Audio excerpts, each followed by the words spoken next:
Turn, ladies and gentlemen of YouTube. My name is James PFP. This is the Banjocast. Pitchforks, flaming torches. There's a lighter. A lighter on the job. I'm in the process here of getting ready for this next stream. And I was watching a little bit of H.A. Goodman.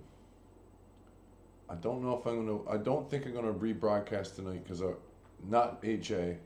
Although this one's pretty good, and this is the latest thing that he's broadcast.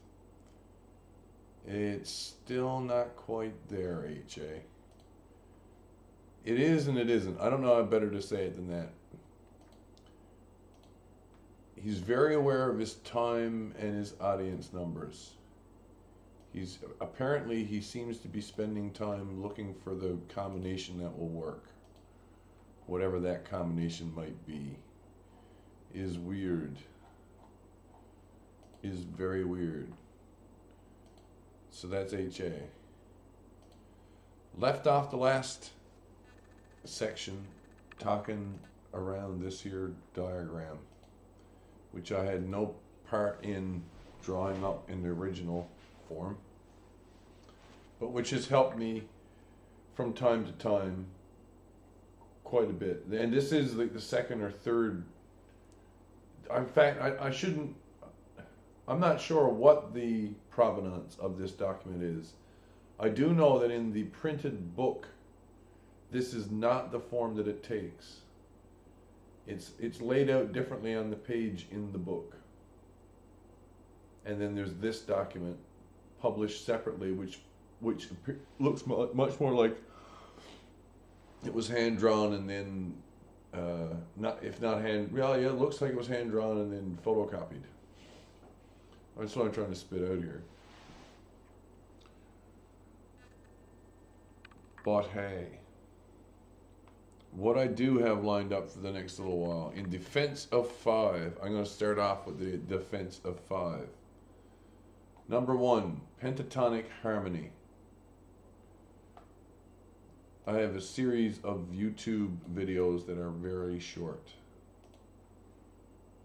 We shall watch them, you and I, one at a time. Taking the ads as they come, as it were. We'll play it like the Spartans.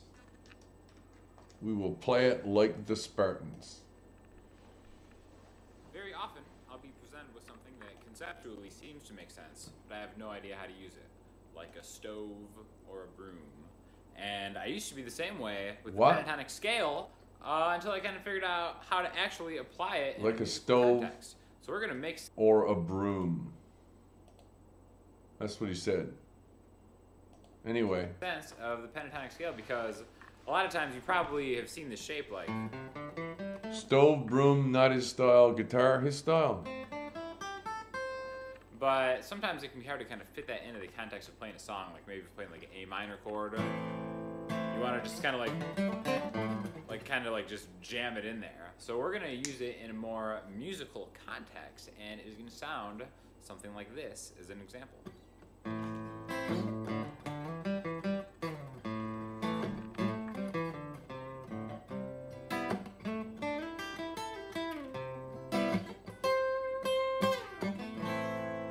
So we're just taking two chords and going back and forth between the minor pentatonic scale that we know and love. So again, maybe the first shape you've seen, I remember the first shape that I ever saw was this A minor pentatonic, where you start on the 5th fret of the E string, and you go 5, 8, 5, 7, 5, 7, 5, 7, 5, 8, 5, 8.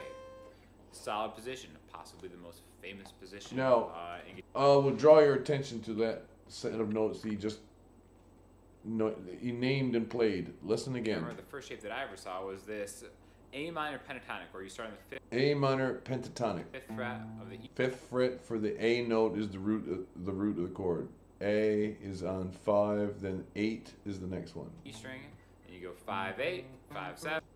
5, 8, 5, 7, 5, 7, 5, 7, 5, 8, 5, 8. 5, 7, 5, 7, 5, 8, 5, 8. Solid position, possibly the most what's the common factor here? It starts from the 5, and then there's some other what's the name of this? It's the interval, some other interval, either a 2-note or a 3-note. And when I say note, I mean a half note, half step, semitone. Famous position in guitar history. But sometimes it's not really easy to get there. Like maybe if you're playing open chords, you kind of feel like you have to just run into it, and you're jumping back and forth and kind of forcing something to happen from these open chords, and then just kind of trying to... A minor being the chord for, well, any number of songs, but Tribute would be a great example. Jam something in here. So I think a more musical way to play these exact same notes is going to be like this. It's going to sound like this.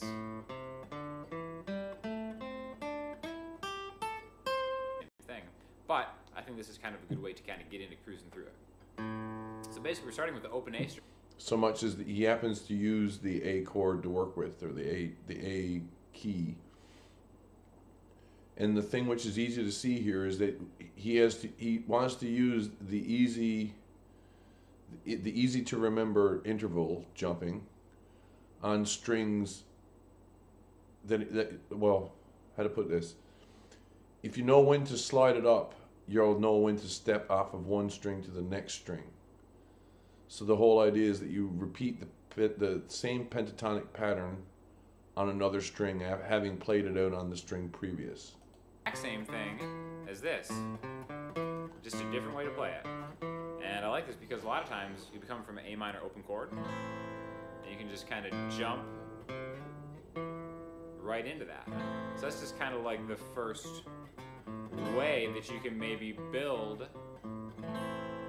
notes from this new kind of way to cruise through this shape into a chord. Now we're not going to stop there. We're actually going to go to a different string now. Now these are going to be the same way to play it inside this shape. So after we get... These are numerological reasons to like 5. That's the reason why we're here tonight.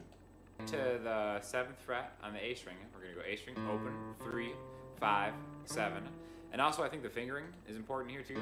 Open, pointer finger 3, ring, slide, then down a string, index ring, down a string, index, ring, slide, middle B string, pinky, 10th fret on the B string, to the 13th fret on the B string. Okay, so again, like let's listen to both ways. 3. Here's the position way.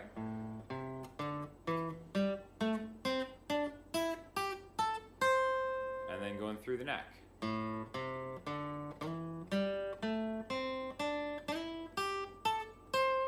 Exact same thing, playing it in a different way.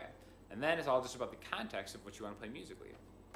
So maybe we want to build off of this A minor chord, and that's like a cool way that you can maybe incorporate a little bit of lead playing into your... I only watched a little bit of this video earlier, enough to see that he was indeed going to play through a bunch of different strings, that there was a way of interlocking the pattern of 5 notes, that being the 2 or 3 semitones, I mean.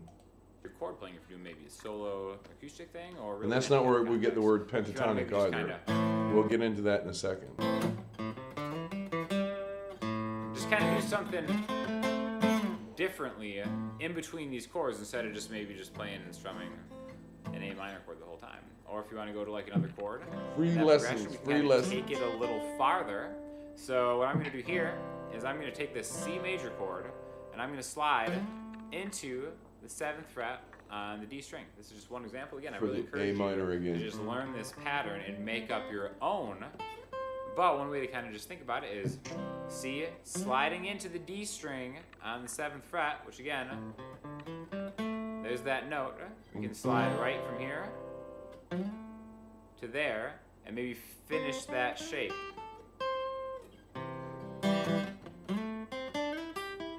Or play around within it, like that one right there. Slide, index, ring, pinky, middle B string,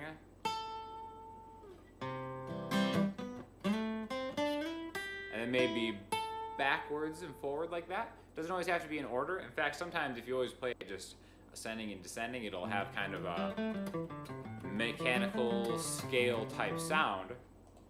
So you want to be able to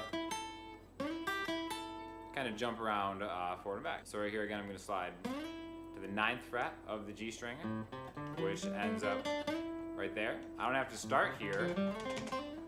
I can jump into this spot from absolutely any of those chords that I've played before that. C major. Excuse me. And then I can finish the shape from there. Whatever, you know? The exact same notes of staying in a static shape, but because I'm doing these kind of long slides, sometimes you get that awesome righteous guitar sliding sound, and then into the next spot, okay? So, really, take any of these chords. Again, I'm just using the A minor, C major as an example. This is the A minor pentatonic scale we've been working with. He's repeating himself a lot because I don't think he's done more thinking about what he wants to put in this video. It's only a short video, so he gets the point, and I guess, and so do we. Here comes the next video.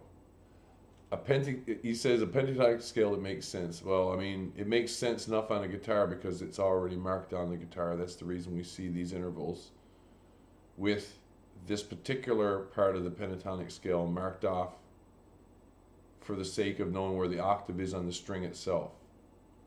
So if you were to put a capo across here, or not, you can know where your octave is. What note you're going to be playing across that double dot. Double dot indicates the halfway point of the string from here to here. Okay? Here's the next one. How's it going, guys? Julian Bradley here from themusical.com. Today I'm going to see how many songs I can play using just these 5 notes for the melody. So this is C, D, E, G, A. These 5 notes for the melody, no more. What's kind of funny is, guess what? The last guy was talking about using C and A minor all the time. C major pentatonic scale. And basically I'm going to line up every song, play it within the same key of C major, A minor. Here we go. Aha.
Watched this far earlier.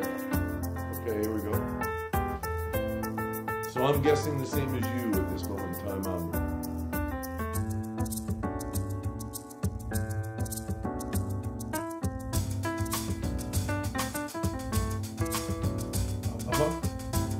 Summertime.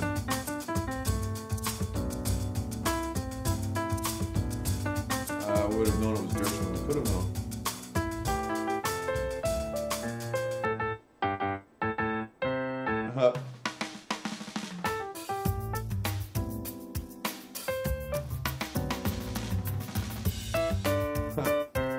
You totally got me there.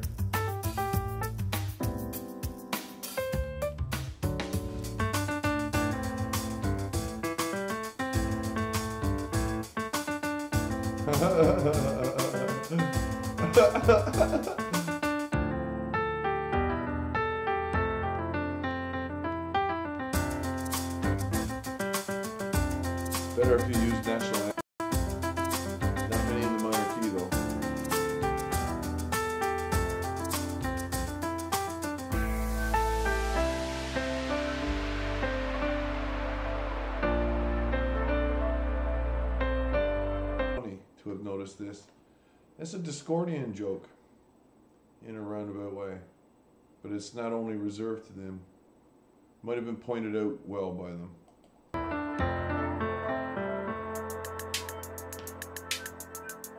Management.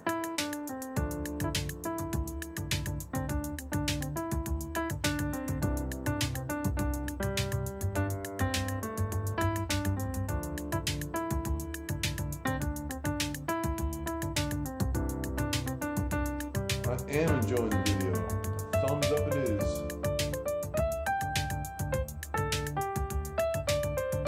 If you can think of a pentatonic melody, my God, man.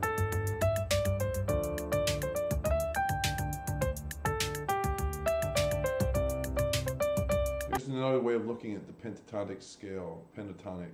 If you can play it on nothing but the black keys, it's pentatonic. Which means, what is it? Mull of Kintyre? Da da da da da da.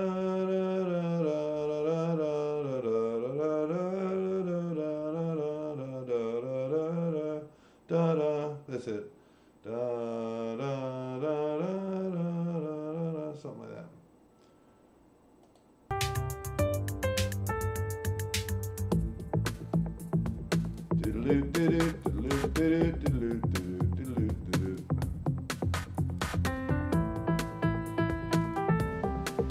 That's two. Just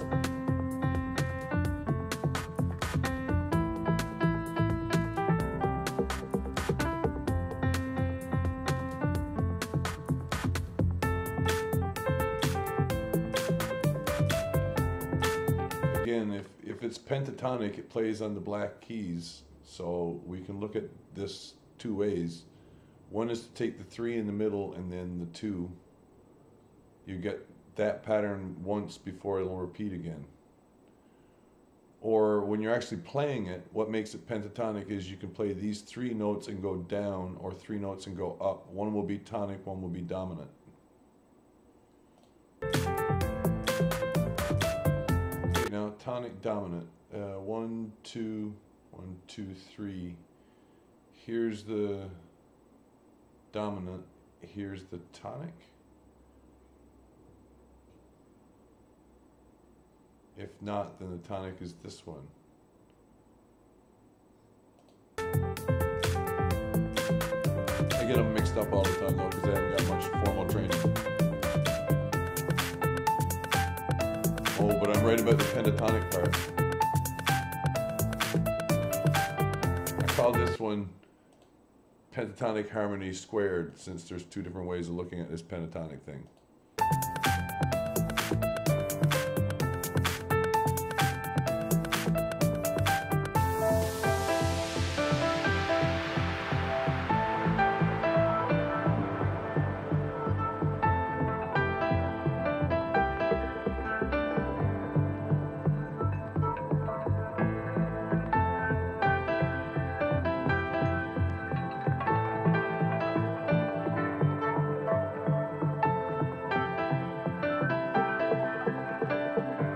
Same notes over and over. You know, that's why they work together well in terms of the medley, since you can rely evenly on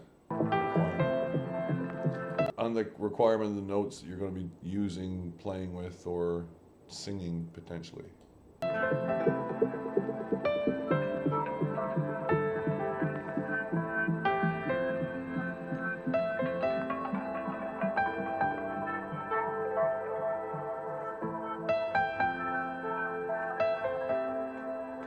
Oh, I wasn't even thinking. I'm like, what the hell is this? Another one of them pop twos?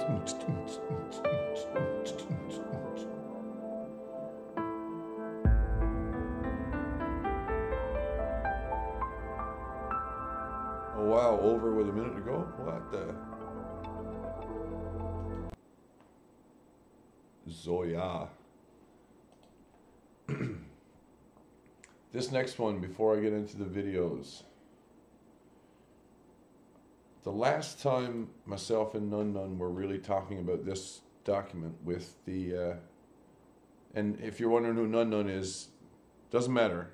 Nun Nun, name. Last time we were talking, about this particular document. We were talking about projecting it in other ways, doing it in 3D at least, to show how it can work in more than 3 dimensions. How it would be that it's a useful understanding of what reality. Maybe that's not the right way of putting it. Forgive me. It's a useful filter for understanding the reality around us, which is sometimes quite chaotic. But it points out clearly that you can trust certain relationships if you take the time and if you really want to waste time putting labels onto specific union points, junction points. Why else have this double layer here where there's a group standing in between this group and this group or these groups? There's a number of layers of abstraction provided for, and they only go to 1, 2, 3, 4 in any given way. But in the 5th way, out of these 5, there's this cross-linked set. So for this moment in time, allow me to say this one at the top of the group. We say top only because it's at the top of this picture, and we sometimes call this up and this down. This one right here. This one I mean. Keep it reserved. And of the remaining 4, I'm going to arbitrarily pick a side and say this is the first. Forget everything else written on the document. Forget every name in every box and just look at the circles for a second. Forget all the circles too. Forget all the names in them, but you can keep the circles. We'll call this one first. We'll call this one second. We'll call this one first prime. It's another first. And this one second prime. Okay? And I use these names for a particular reason. Imagine for a second it was 200 years ago and there was some form of dispute. The dispute's going to be settled with a duel, which will take place inside of this area. Here's the first and the second for one part of the duel. Here's the other first and the other second for the other part of the duel. The firsts will probably be fighting. If the firsts on either case cannot fight, the seconds will fight. So they're in support of the firsts in either case and will stand instead of. That's where we get the word instead. Right? That's what this is. Which is why I pointed out this top one first before the first parts. I kept this one reserved for a very specific role in this little dual play. And the dual play is 5th business, or it gets an observer participant role. Another way of looking at this is there's a judge of some kind. There's a referee, for lack of better terms. There's a person who's there serving a role as both an observer of the proceedings and a participant for the ritualized portion. He stands in the place of society, in a sense, which is why when we look at the document here, I think it's best we put him up here and link him through this set. Which is to say, when it goes away from the area that the actual confrontation is going to take place in, this person doesn't have any stake in the fight, in the duel. It's not like they're going to be betting. But if anyone else wants to bet on it, they'll be dealing with him afterward. Do you get me? The duel means that one of these roles here is a 5th business role. And now we have, 5th business. I'll copy this first. But before I do, since I like defining stuff, Fifth Business. And I'm trying to avoid references to this book by Robertson Davies. I'm trying to avoid references to the book. It's difficult.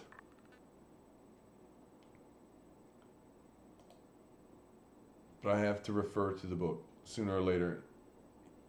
The term fifth business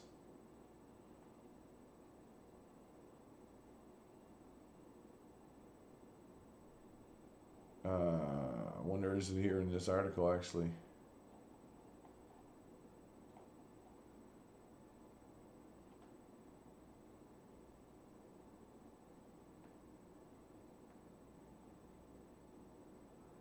Sic transit gloria mundi. At least one of these words is Etruscan. At least. And I have a funny feeling I didn't notice transit the other day. Gloria is not there. They got different words for that.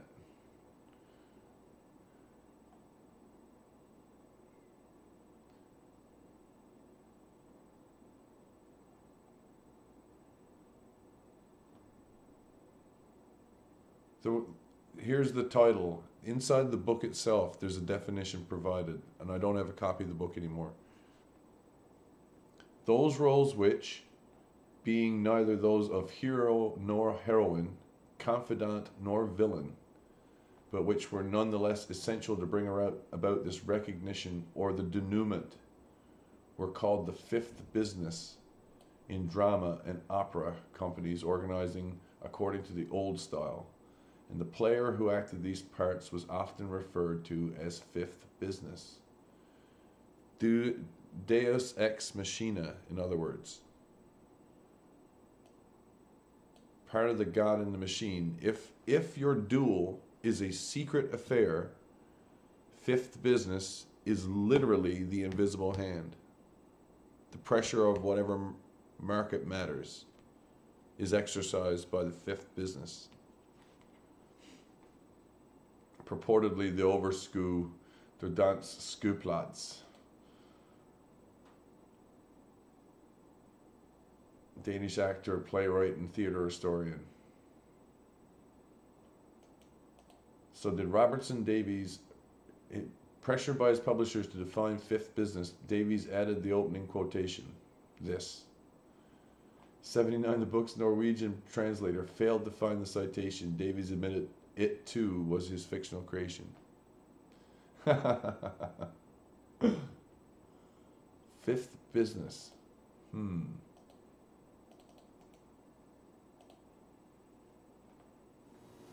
Well, now that is me in the part of Dogberry.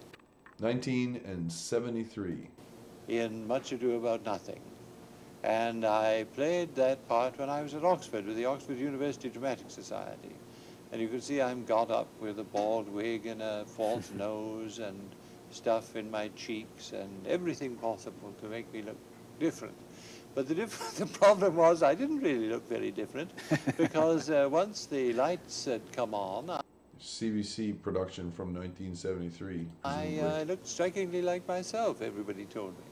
Mr. Davies, you were born in Ontario, were you? Yes. As you were growing up, did you have the sense of being a Canadian or an Englishman? Like a great many boys at that time, I was very much puzzled as to what I was, because if you read anything, you were always conscious of the fact that you were reading about some place other than the place where you were. And when I was a boy, I read a very great deal, and I read both American books and English books about boys and what boys did. And also I read magazines. I remember I used to read a magazine which my parents got for me, which came from Boston. It was called The Youth's Companion. He sounds a lot like Styx, kind of. It was always about American boys, and they were always looking up to Abraham Lincoln and celebrating Washington's birthday and doing this, that, and the other.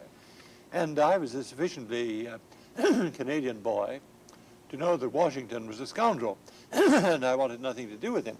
But I couldn't understand why these boys whom I admired were so taken with him. And I call him Wise Out and just leave it at that, Wise Up. You know, always you were reading about someplace else and another way. of life. You were reading about English schoolboys who went to boarding schools and who were taught solely by men, whereas I went to schools where we were taught almost exclusively by women.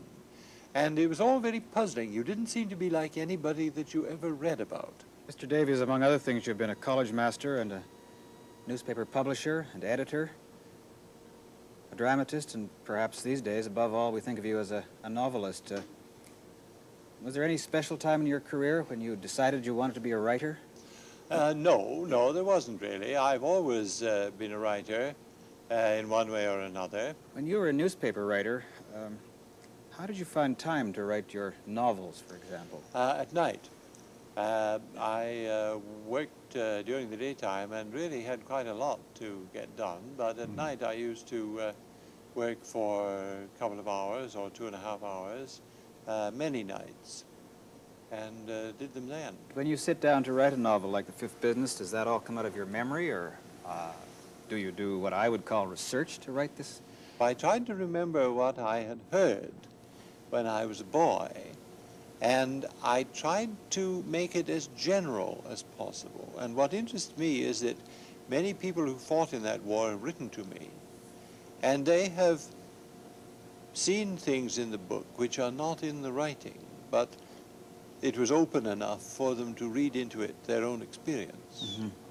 And certainly I know I was told by people, some of them masters at Upper Canada, who were men of very considerable intelligence, that the great misery of the war was the almost unrelieved terror of being in the trenches, that unless you were extremely insensitive, trench life was very, very exhausting.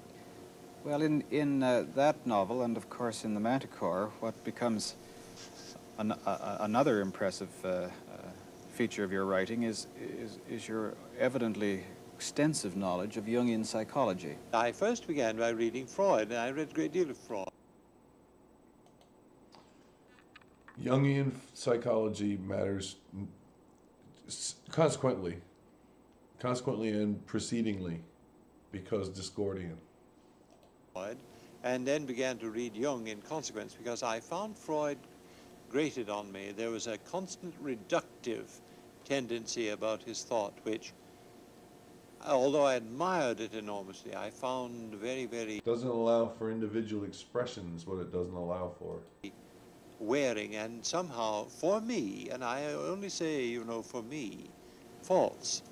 And I found that the Jungian attitude was a much more humane one, and much more suitable to my personal temperament. Though I think it would be a mistake to try to use anything like Jung's thought or Freud's thought as a sort of mechanism for a novel, because brilliant though the insights of both men are, they never provide a really full or satisfactory explanation for what you encounter and what you see in life.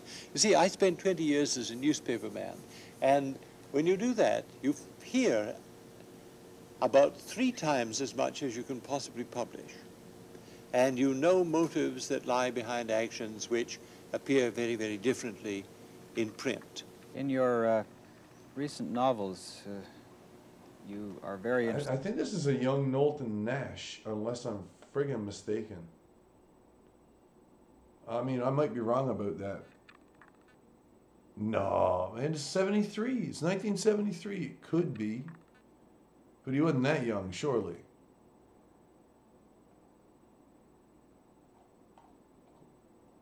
Man, like, who the fuck is this? It seems to me in formative influences in the younger lives of your characters. Have you any sense of those formative influences in your own life at this early stage? Oh, yes. There were many of them. One of them was the fact that my family was one that moved a great deal. You know, in those days, people in Ontario didn't move from one place to another nearly as readily as they do now. And it seemed to me that we were always on the move. And before I was born, my parents had lived in several places before they were in Thamesville, where they were for a few years, but not for a long time. And this perpetual gypsying around, almost as it seemed, it gave me a sort of rootlessness and also a somewhat watchful quality, because I didn't belong, Rootlessness. especially anywhere. When we lived in Renfrew, I draw attention to his particular word there, rootlessness.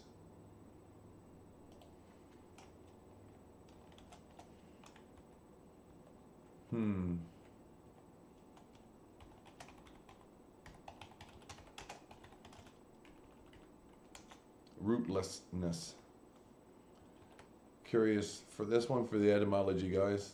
one of the things which I was very acutely aware of was that almost every child that I knew seemed to be a cousin of half the town. I hadn't any cousins there at all. Well, that was the sort of extraordinary Scottish clannishness of the place. But when we moved to Kingston, everybody knew who everybody's grandfather was and who his Aunt Minnie had married and this, that, and the other. I didn't know any of that. And your father by this time was He's publisher of the Kingston publisher paper. of the Kingston Whig Standard. Yes. And was he active in politics? Oh, yes. He was very active in politics. As a newspaper man, he was a liberal, and he ran liberal newspapers, and he was intensely interested in the local organization of politics, and eventually he became a senator. Was that that's the 1920s, was it? No, he became a senator just about 1943, I think it was, because you see, at that time he was president of the Canadian Press, and when the war broke out, it was rather What's he smoking? rather a special job to be done in making arrangements about the coverage of war news and so on and so forth by the Canadian newspapers and their news association. And he did it, and it was for that that he was offered a senatorship. And that's my father. He liked that picture. That was his favorite picture of himself. Other people said it made him look very disagreeable. Yeah, it looks like, you know, someone from Germany, maybe? But he said it made him look the way he really was. I don't think he looks disagreeable, but that's the way he wanted to be thought of. And there he is much later, and that's a sort of official portrait, and I think he was probably about 80 when that was taken. This is a senatorial picture, is That's a senatorial picture by Karsh. Senators have to look like that.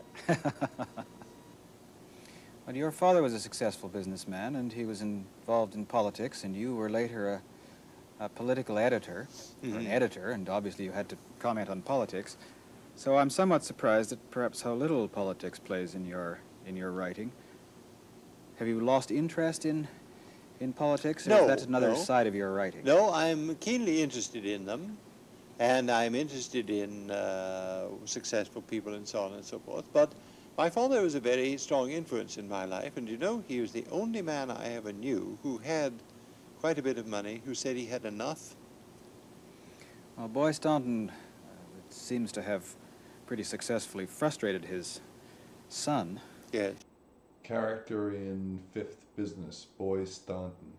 Apparently that wasn't the case in your relationship with your father. Well, you see, my father and I had certain things in common and shared certain interests, which made that kind of effect very unlikely. Now, he was a man of extremely dominant personality, and if I had challenged him in the realm in which he was successful, we would have locked horns, and I think very possibly he would have won. But I never did that. I didn't want to do the things he'd done. I wanted to do other things. I wanted to do things in which he was interested. And he, and I must say also my mother, were always very encouraging and friendly towards my ambitions. You started off with some ambition to be an actor, I take it. Yes. And that was encouraged by your parents? Yes, because they were both intensely interested in the stage. Oh, now that is a very dear place indeed, because it was the first theatre I ever attended and the first theatre in which I ever appeared, and it was the Ferguson Opera House in Thamesville, Ontario. That picture is from a book called A Stage in Our Past, which the University of Toronto Press brought out a while ago about the origins of the Canadian theatre. And that little opera house has been pulled down now, so that it's lucky that we have a picture of what it looked like. What did you play in? Well, I played in an operetta called Queen Esther, which was a Bible piece, and I was an Israelite child. You go back over the kinds of writing you've done. Have you any special preference? Israelite, implying from the land, nationalist distinction. Preference for the novel form over drama, or Isn't it? is it just something that... Well, I wrote plays for quite a long time and liked writing plays and would like writing plays still, but it is a cruelly difficult thing to get productions for plays because I'm sometimes amused when I hear complaints, as I do from time to time, or read them in the papers, from people who produce plays in Canada about how hard it is to get new scripts. It's not my experience alone, but that of a number of playwrights I know, that once a producer has got hold of your script, you almost have to sue him to get it back again. He gets it, he decides he doesn't want it, and then you can try to get it back. Well, this is very, very wearisome and discouraging because getting those things printed It does seem to be the deal with books and the screen. and reproduced is costly. And it's a very long, miserable business. And the rewards for having a play produced in Canada are pretty small compared with the rewards for publishing a successful novel, for instance. Why did you choose to go on to Oxford? Well, I'll tell you, that was a grievous story. It was because I couldn't take a university degree in Canada. You see, I never was able to pass my matriculation in mathematics. And in my day, you had to pass your senior matriculation in 12 subjects, 2 of which were mathematical. I could never do it. It was very, very depressing. I never made more than a 0 on a mathematical examination. It was very, very disagreeable. You know, I tried hard enough, but... Never made more than a 0 on a maths exam? Come on. If I were to get a degree at all, I had to go someplace where they didn't care so much about mathematics. So your years spent at Queen's, you were not really a properly registered student, is... That's in Kingston. I was what was called a special student because they were very kind to me. They let me be a special student. They let me study just as though I was a real person and not a sort of non-mathematical ghost. And I did rather well at Queen's, and I'm very grateful to Queen's. But I could never get a degree from there. Consequently, I was enormously pleased when years later Queen's gave me an honorary degree because I felt for the first time that I had really finished the business there. Did you have the intention when you went to Oxford of coming back? That was always your intention to come back to Canada? I don't think I thought very much about it. I rather expected, I think, to work in England for a while, but I don't think I ever intended to stay there. But the coming of the war smashed up everybody's plans. Back to the question of politics. You said earlier that you were convinced that the Canadian people, or Canadians at least, were much more complex than people usually believe. Does that in any way reflect your knowledge of a man like Mackenzie King, whom your father must have known? Yes, he knew him, and I do think that Mackenzie King, whom it is now rather fashionable to deride, was very much more representative of Canadian opinion and Canadian character than a great many people are prepared to admit today. But I can remember a time when he was regarded with great respect by all political parties because he was such an adroit political tactician. Now, of course, that he need no longer be feared, it's much easier to see what was wrong with him. If I may go back and ask you something about the way in which you work. In one of your essays, you quote, I think, Georges Simenon, saying that the writer is a man with a vocation of unhappiness, if I have that quotation right. Is that your own view, or is it just one of a number that you were citing? I think that it is a partial truth. Writers are curious people in that they tend to be withdrawn, they tend to be rather grumpy and unhappy, they tend to take offense very readily, Probably. they tend That's why they to write. harbor grievances, perhaps more than a great many people do, and they tend to be hypochondriacs.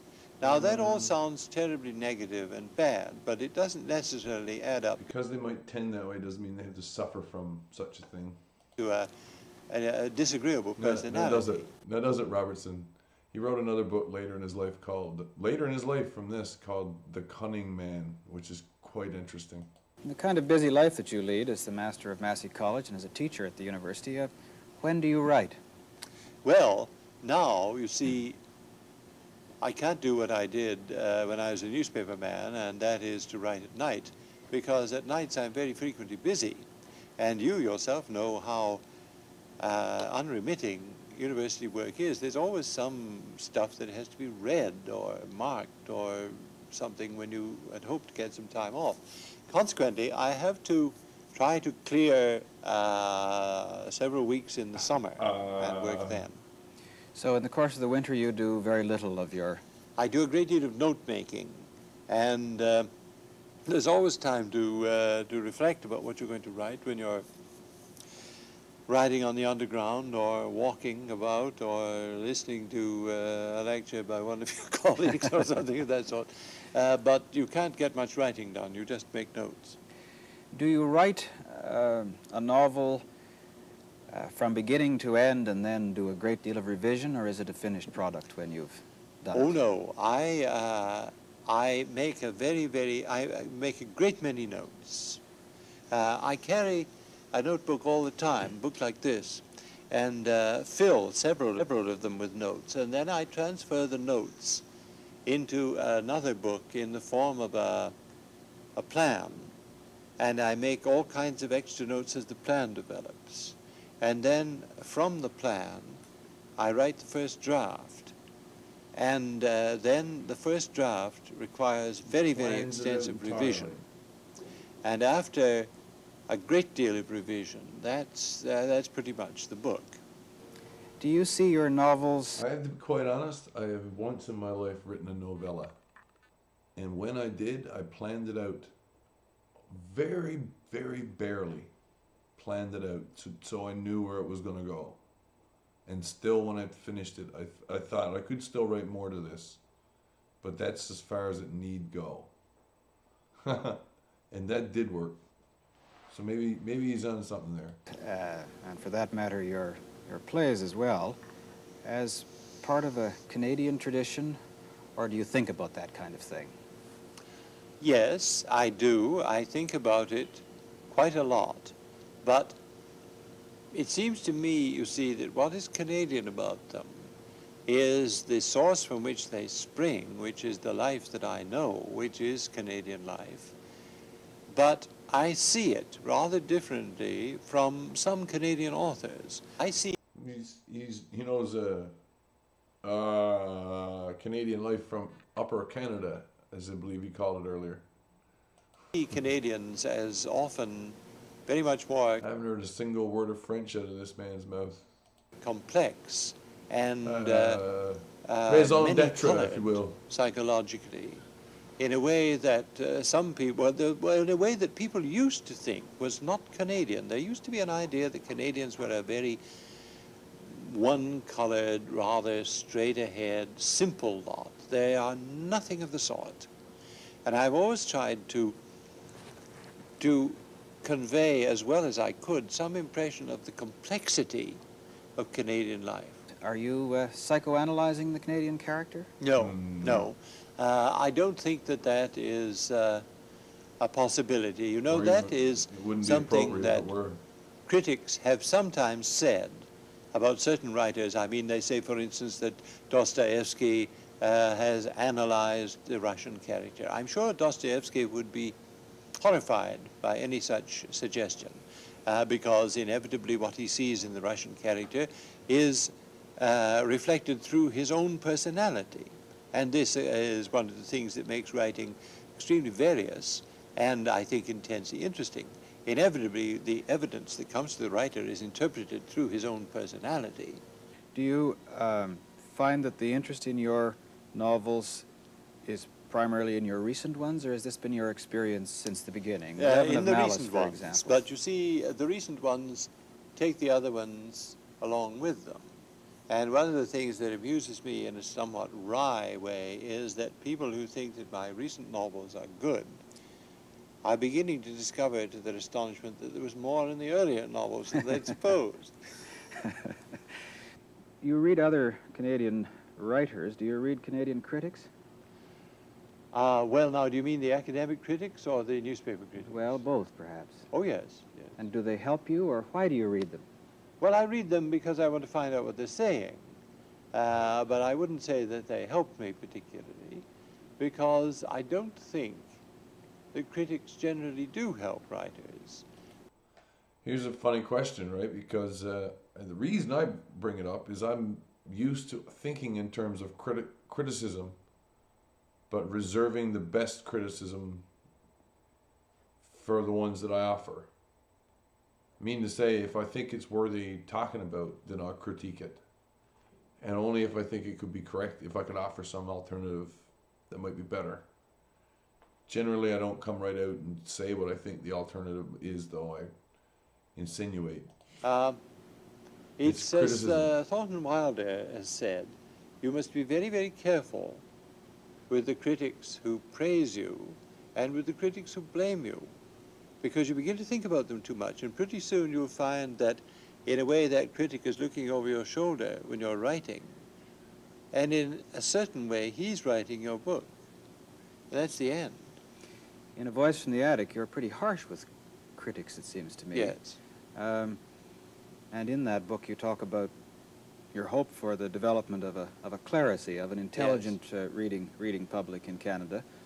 If I could ask... A clerisy, an intelligent reading public.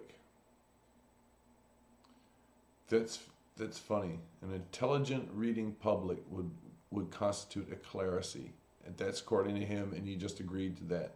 Get two questions about that. Do you still feel that harshly about the critics, that they don't really...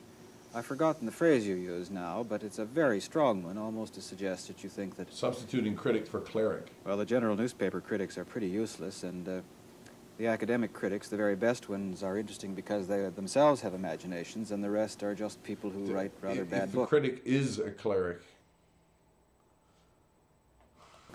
Yes. Well, I do think that. And I wrote that. I wrote it with a good deal of strength, because nobody criticizes critics, and it's bad for anyone to be free of criticism. Now, critics, I've known a lot of them personally, and they're extraordinarily touchy fellows. And one of the things that really hurts a critic dreadfully is if you suggest to him that he doesn't write very well, and yet we know it's very often true. Have you seen the development of a more intelligent reading public in Canada over the course of your years as a writer? Yes, unquestionably. Is that because there are more people going to university, or do you have any explanation? More people going to university, and growth of population, and growth of population in the middle range, I think. You see, we now have so many people who come to Canada who don't come as laborers and to do very humble work, so that it's really their children or their children's children who are going to be the comparatively educated class. You get people who come here to do skilled professional work, or work on a well-paid and intellectually demanding level. It seems to me that you've, perhaps in most of your life, you've never done just one thing. I mean, you moved on from being a newspaper editor, already a successful novelist and writer. Instead of becoming just a writer, you then took... I could color his skin green. You look like Kermit the Frog with the shirt, with the jacket, man. Holy on this fuck. job at Massey College. Does that give you some special kind of stimulation? Well, the part of that that I like very much indeed is teaching.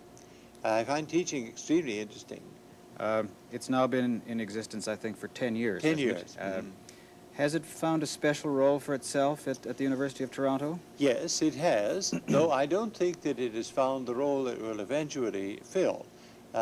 It is not only a place where a certain number of graduate students live, but it's a place where a lot of He sounds a lot like Stephen Fry, too. graduate teaching goes on, and where a lot Makes of sense. senior academics write and do the kind of research that you can do if you don't have to do it with a laboratory. When the college first began, that one of the criticisms of it, I suppose, was that it was an attempt to impose an Oxford college or an English college on a North American university. How do you feel about that now? Well, it never was that, though it has some of the appurtenances of an English college, but the model that was actually in the minds of the Massey family, and particularly of Vincent Massey, was not an English institution at all, but the Princeton Institute of Advanced Studies. I see. And it was toward that they wanted to work. But you know, you can't create one of those things just by snapping your fingers. It had to grow, and it is growing. And we're not there yet by any means. And when we get farther on, we won't be a place like the Princeton Institute because there's only one, but we'll be something else, and I think it would be very useful. I suppose that implicit in that criticism was the idea that this was a very elitist place. Yes, and it is very elitist, but it's elitist in a way that I don't think anybody In a good way, of course. can truly complain about, because the one standard for admission is high academic achievement. Okay, well. And that's not a thing which depends on money or knowing the right people or any of those things. Fair enough. It's just something that exists, and the people who have it deserve a break. Would you feel that once your career at Massey College is over, that you'd want to retire in Canada or elsewhere? Oh, yes. Yes, that is a decision that my wife and I arrived at some time ago, because, you know, if you ever think about retirement in Canada, you have to make up your mind whether you're going to do it here or whether you're going to do it elsewhere. The only place that we would be likely to retire other than in Canada would be in Great Britain. And we don't think that Great Britain would be a very satisfactory place to retire to now. And Canada has many satisfactions for retired people. Not that we have any intention of retiring in the sense of just lying down among the daisies. But I suppose a writer can really never retire, or never No. has to retire. No. You're always self-employed. You carry your shop in your head, and unless you lose your wits, you ought to go on writing as long as you live. Are you planning a new novel now? Yes, Is it related to the previous two? yes. Are you superstitious about talking about the work that's to come? Well, I wouldn't dream of telling you what it's going to be about, because it would almost certainly prove to be quite different. But it is another aspect of the story that has been told in Fifth Business and the Manticore. Well, I'm World certainly of going to wait Wonders for was it the with name of great the book. interest. Thank you. It was an interesting trilogy. It was the best of trilogies. It was the worst of trilogies. I'm being facetious. Being totally facetious. Copy. As you can see, I'm thinking I might get a chance to go and have a smoke right about now. Which means I'll set up a little bit of music before we get back here and resume the YouTube exploration of reasons for liking the number 5 or fifths. First and second judged by the fifth business. I think this is exactly where this term comes from. The idea that there's this contrary or opposing, or it's a product of this exchange here, which the fifth business works with. I just copied that, right? And 1, 2, 3. I'll add this one too.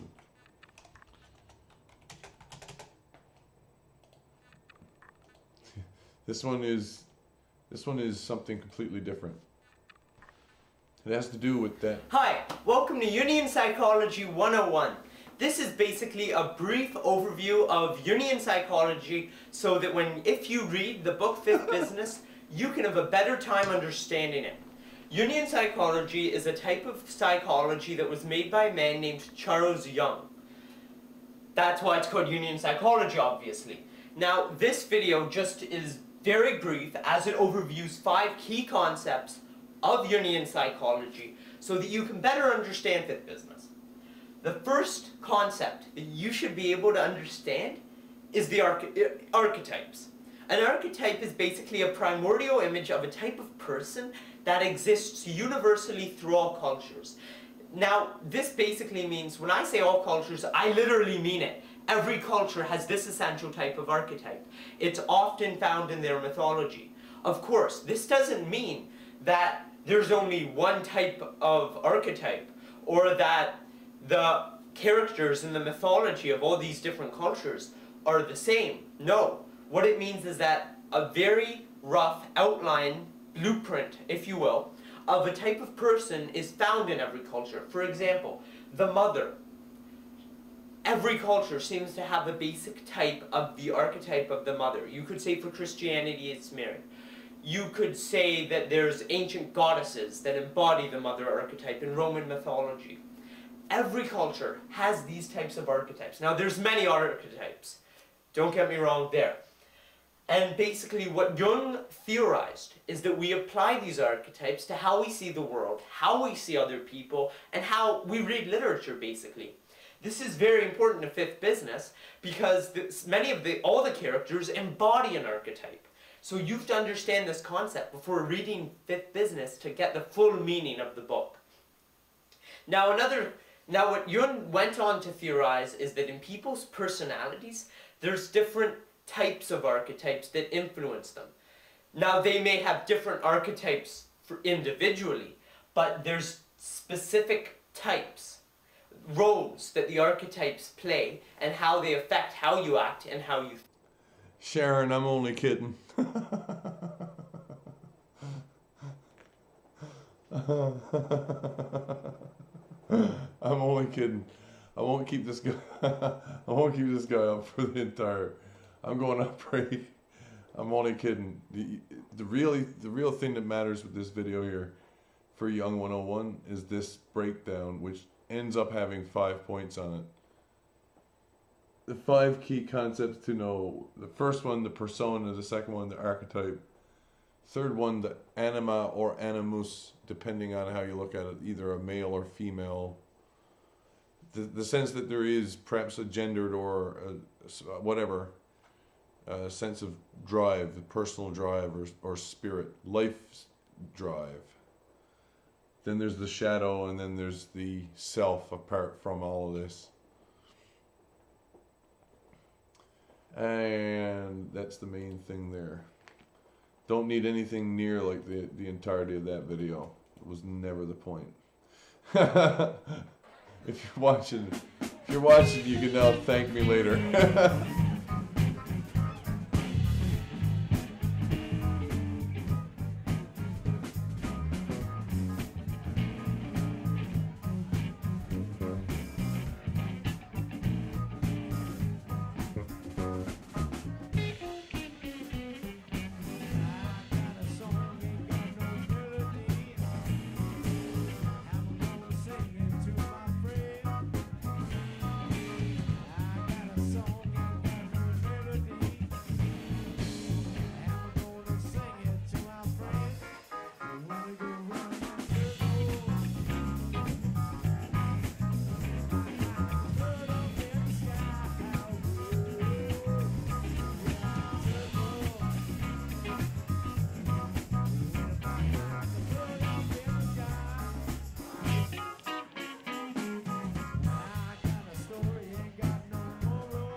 That person was catcalling the guy on the stage.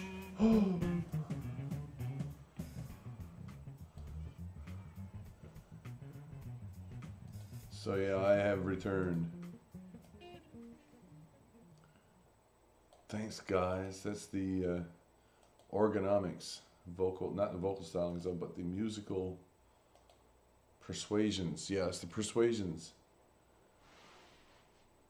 I really did mean not to play this entire video. Triple whammy. Here comes the fun part. Remember how Mr. Davies was talking about not being very good at math? This first video is about Penrose tiling. Paste and go. $200 million of inventory. Bye, Leon's. This is a local furniture store. I'm concerned, the important thing about 5 is that it's not 3, 4, or 6.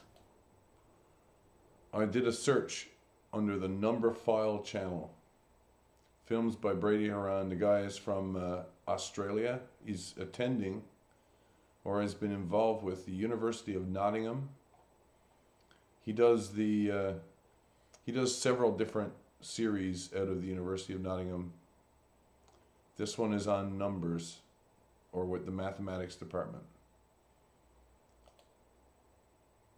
This is the number file channel. It also has a .com and stuff attached. Brady Haran's the guy who does all the work. I'll put a link in the description before we get any further. I don't want much stopping and going in this part. So I'll do these other ones afterward, but I know that there's 2 more coming. Okay? Ah, wrong save. I'll save that one there now. What was this again?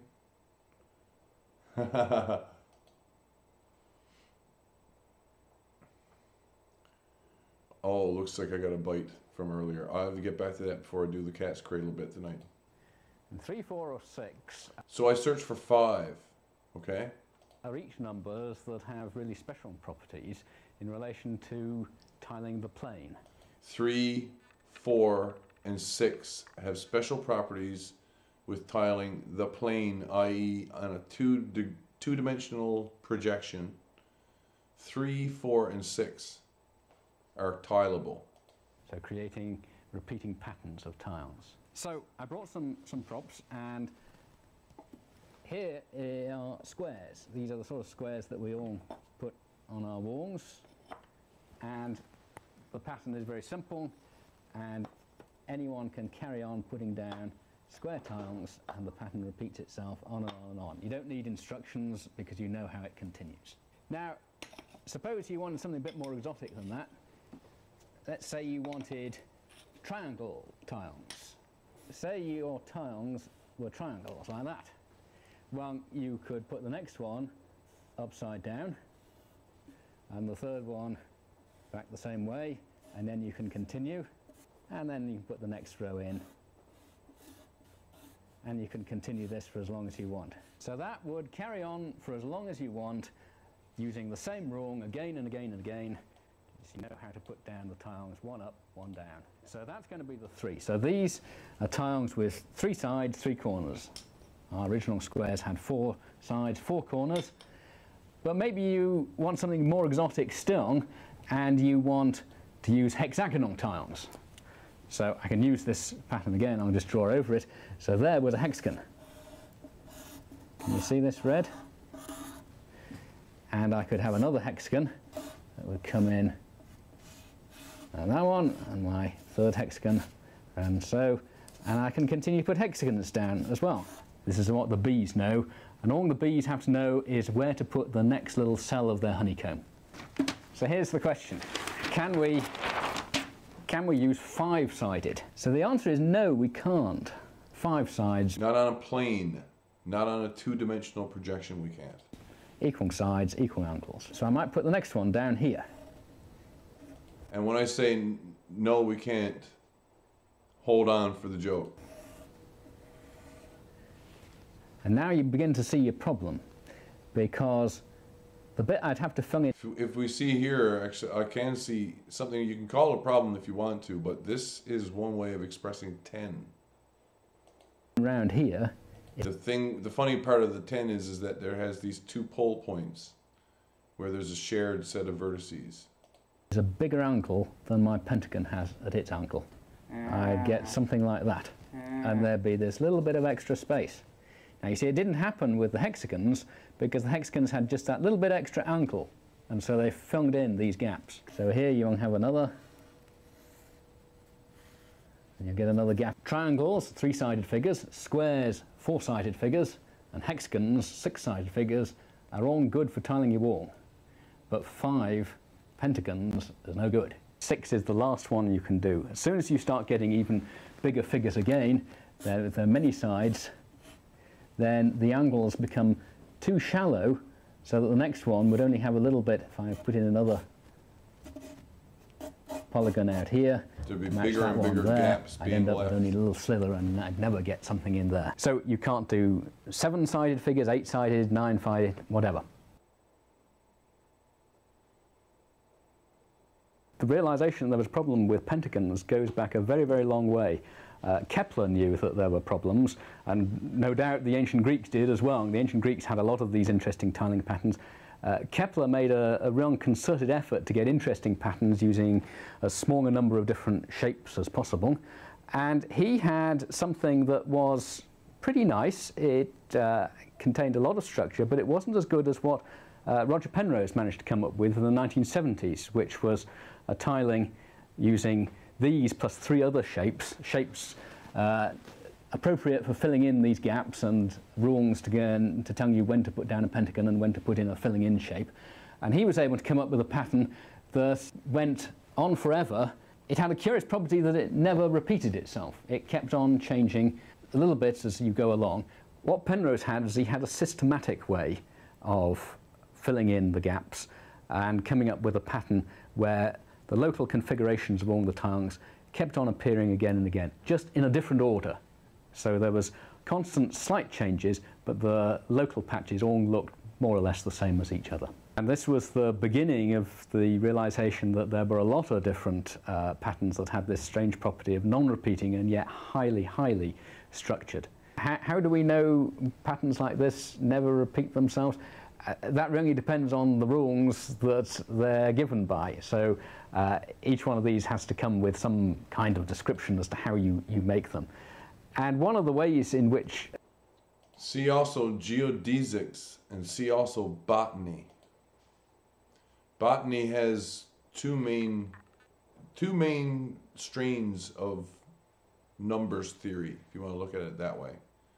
It doesn't follow the numbers theory. It's merely what is easily, not so much tileable, but fractal. It's what is fractal. 3 is very common in plants. You can see it among various species and types of plant. 3 is a common factor, which you can count. 6 is a common factor you can count. 4, not so much, but it's there. And 5 happens because it's fractal. One of the most common ways in which patterns like this are found are by taking a very regular pattern but in a much higher dimensional space, and then cutting through that space at an irrational angle. And the irrationality of the way you've cut it will mean that you'll never get complete repetition. Penrose tilings have been the origin of a lot of excitement for some time, really since the mid-1980s when this story started. Penrose discovered his tilings in the 70s, and 10 years later they were discovered to be out there in nature. And Dan Schlechtman found that he could make an alloy of various different types of metal, and the atomic arrangements that went into this alloy, the way the atoms sat, arranged themselves on a sort of 3-dimensional version of a Penrose tiling. And it took quite a while for it to be fully established, but I guess it now really is definitively established that this is so. As you This is sometimes what is now referred to as buckyballs. Why is it called buckyballs? The reason is Buckminster Fuller. The link is already in the description for this. I'm going to stop it at this moment in time. But geodesic boom. It's a full hour to go off getting it straight from Buckminster. Tropicana Pure Premium Orange Juice. Thanks, Tropicana. Thanks a lot. That beneath apparently diverse natural phenomena lies a You see how it always uses, when you see a geodesic dome, it uses triangles, but if you consider the patterns of triangles, there's two main patterns here. One of them is pentagonal, the other is hexagonal, but they're both combined to get the sphere. And it's the same problem that was being described in 2D. If you lay a pentagon next to a pentagon, in 2D space, when you try to tile them, there'll be a gap when you put the third one down between them. But if you take the gap up by wrapping it together, this is what happens. basic coordinate system, and that by applying that system to design problems, strikingly simple solutions can be found. To describe that coordinate system, he evolved his synergetic energetic geometry, a mathematics which accommodates the requirements of many physical laws. This system gave him the mathematical basis for geodesy. So we see here combinations of 6 and 5. Construction. Scientists exploring other fields have found similar patterning. Dr. Donald Casper at the Children's Cancer Here's a 5 and a 6. Research Foundation in Boston has 5's there in the top. constructed a model of the protein molecules in an icosahedron virus. A microscopic photograph of tissue from the human eyeball produces again a familiar pattern. Algae, photographed at the Max Planck Institute in Berlin, repeats it. In inorganic science, mathematical crystallographer Arthur L. Loeb has constructed models of the crystal structure of corundum, the basic component of sapphire and ruby, and of cuprite, a copper mineral. These examples of synergetic, energetic patterning appear in very different kinds of natural phenomena.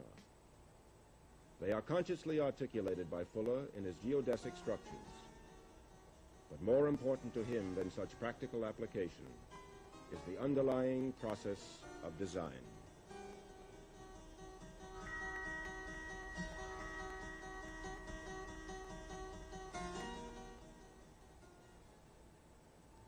So design then seems to me to be a highly objective, conscious, reconsiderate,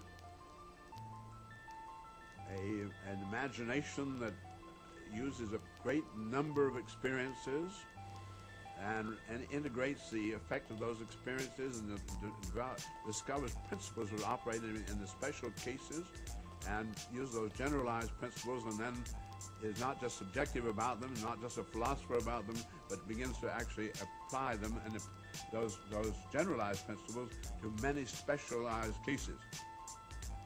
I find that design also then goes into a number of tools. All of these designs are realized in external actions beyond, outside of man, and they relate to man reorganizing his environment and reorganizing environment so his environment begins to work for him. Oh, nature. Yeah, she's a pretty beautiful thing. Very complex. The thing with these combinations of 6 or 5 is they're always made out of triangles. You make either a 6 pattern or a 5 pattern. When you make the 5 pattern, it wraps together to give you a curve. Simple if you know what you're doing. See? Because nature is made up of pentagons and hexagons. Because nature is made up of, well, I'm not going to argue that part. But you can see how the shapes are constructed. We have a regular 6 tile, the same as we were seeing in the first video. Good for 2D. And it's constructed entirely out of equilateral triangles. But if you take 5 of them and wrap it together, because they're equilateral, and use the 2 shapes combined, you'll get the geodesic dome. Here comes the next one. So, we're going to talk about primes again. We know we love primes, and there's all different types. This guy can get on people's nerves. I think he's great. The primes, we know there's infinitely many primes. I've There's already thumbed this up. different categories of primes. So I'm going to show you another one. It's called Wilson primes. There's only 3 Wilson primes that we know of. So let's just write out the 3 Wilson primes. I'll show you why these are special types of primes. 5, 13, and 563. Primes. 5, 13, and 500. And 63. I'm going forward here so that we get a nice clear number. A nice clear picture before he pulls the camera. The 3 Wilson prime numbers, 5, 13, 563.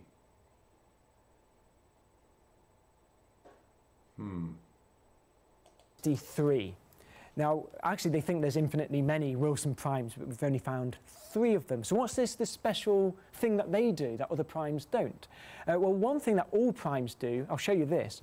This is what all primes can do. You have a prime, p, minus 1. We're going to do a factorial on it. Do you remember factorial? So you're multiplying all the numbers up to and including p minus 1. So it'd be 1 times 2 times 3 times 4. So if my prime is 5, it'd be 1 times 2 times 3 times 4. Okay, I'm now going to add 1, and that is divisible by the original prime, p. And all primes... This is something he's talking about generally for primes, not for these Wilson primes yet. Now, this is a triple whammy one. See also factorials. P negative 1, right? I've been spending a little bit of time talking about what are the cool factors in particular prime numbers that I've been playing with lately. 37 is one of them. 19 is related to it. 73 is the next one in this list. 19, 37, 73. I've been using 2 of these, 37 and 73, a lot. Do that. So in the case of 5, you would have 5 minus 1 factorial. Plus 1. So what's that? We're talking 4 factorial plus 1. What is 4 factorial? It's 1 times 2 times 3 times 4. 24. And then we add the 1 on. 25. That's 24. So it's 24 plus 1 is 25. And you can divide by 5. In fact, you can do that for any prime. That will work for any prime. And it only works for primes. It doesn't work for composite numbers. We've talked about tests for primes before. We talked about Fermat primes, and sometimes there were liars, weren't there? There were some numbers that weren't prime that passed the test. They were lying to us. This is a 100% test for primes. Only primes pass it, composites fail. So the 100% test for primes, I was like, oh! Very happy when I heard that. Very happy. The problem, of course, is this is really big math. I'm going to run one of these just to prove what I'm saying. Let's do 11 before we get any further. 11, right? So he's saying the test is we use the factorial of whatever the prime number is minus 1, the factorial. So 11 minus 1 factorial is 10 factorial plus 1. And then we divide it by the prime number. If it divides by the original prime number.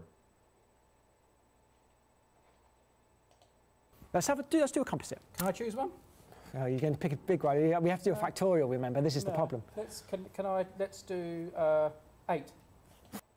You can pick any number, right? But if it is prime or if it isn't prime, will be returned by. We can pick any number. Oh. Well, heck, this isn't going to be much fun unless let's pick a number that might or might not be. 27 is no good. 15 might be a decent one for test purposes, but it's quite obviously not prime.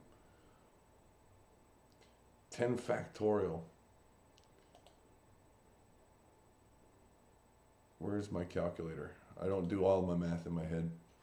So we know 2 times 3 times 4 is 24, times 5 is 120, times 6 times 7 times 8, oops, times 9 times 10, 3,000,001, right? Divide by 11. Comes out to a full number which verifies that it's prime. But hey, can I divide that by 11 again? Answer is no. And look at the number I get. This is a repeating fraction at the end. So it's a finite fraction, whatever it is. But pretty cool though. When divided by 11ths, well this, yeah, in 1/11th. That's what this is. 1 divided by 11. Right? I'm getting real good with my numbers. Let's try another one. I have a factorial button here though, I bet.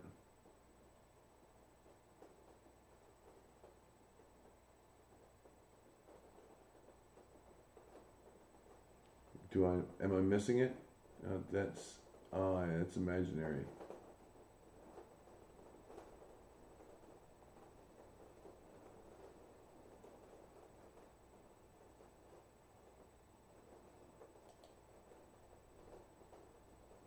Financial. Shouldn't have factorial there. It might, but it might not. Programming. Ooh.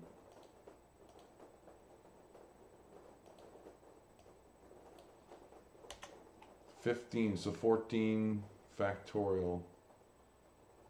Again, 120 gets us to 5 times 6 times 7 times 8 times 9 times 10 times 11 times 12. 14 times, I had to go to 14. Plus 1 divided by 15 isn't prime. 15 itself isn't prime, but it's a long-winded way of going about discovering whether or not a number is prime. And if you start with a really big number, you have to calculate a huge number to work it out. But that's all beside the point. Let us return. Right, so 8 minus 1 factorial, then we add 1, right. So 7 factorial plus 1. Okay, so we're going to do 7 factorial. So that is, I wonder what that is, 5,040. I don't show them that. So 5,040 plus 1. So 5,041. But I'm saying that's never going to be divisible by 8. And I don't think it's going to be, is it? So we're going to divide that by 8. And it's not. You don't get a full number, a whole number for that. So because whatever you divide it by, right, the decimal fraction that's left over after you've divided it, that's in and of itself a measurement. Like we just saw it a minute ago. 8. 0.125 indicating that there's 1/8 remaining, right? So this logs the fact that the last operation somehow or another involved an 8. And it's not. You don't get a full number, a whole number for that. That's a decimal. So, but that's guaranteed. Primes will give you a whole number, and composites would never give you a whole number for that. Yeah, that's called Wilson's theorem, and it is a test for primes. It's not a great test for primes because you have to do a factorial, and they get massive. So you'd have to work out a massive factorial. If it passes, though, it is a prime. So all primes pass that test. The Wilson primes are special because they pass the test twice over. They passed the test twice over. They passed the test twice over. 5, 13, 563. Why? Why is it? Let's do the math now before he goes any further. 5. 4 factorial plus 1 equals 25, which also equals 5 squared. That's the reason. 13 12 factorial plus 1 exactly equals, where Ostet. Oh man, I wish there was a factorial button. That's the factorial button. 12 factorial plus 1 divide by 13 divide by 13. And what's this that what is this which remains? I don't suppose that happens to be prime 2, is it? 10, 20, 31. Doesn't divide by 3. But it divides by the prime number originally used twice, so that makes it a Wilson prime. Will it divide by 13 again? No. Returns a 13th fraction. And some large number.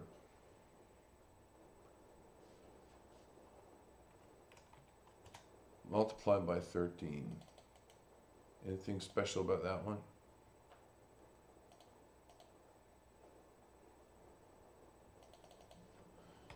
Is it prime?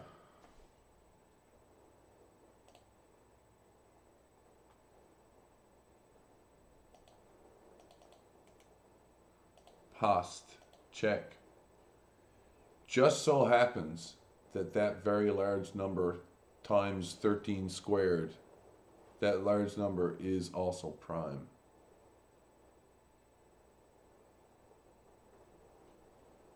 By a number. Oh my lord.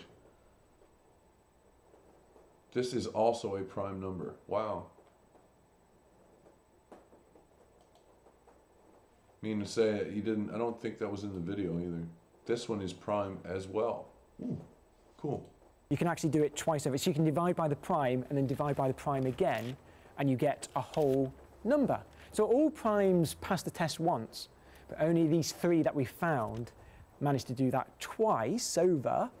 I'll show you one. Let's do the 5. Well, we did the 5 already, didn't we? So we got 25. 5 minus 1 factorial plus 1. So we ended up with 25. So we know you can divide by 5.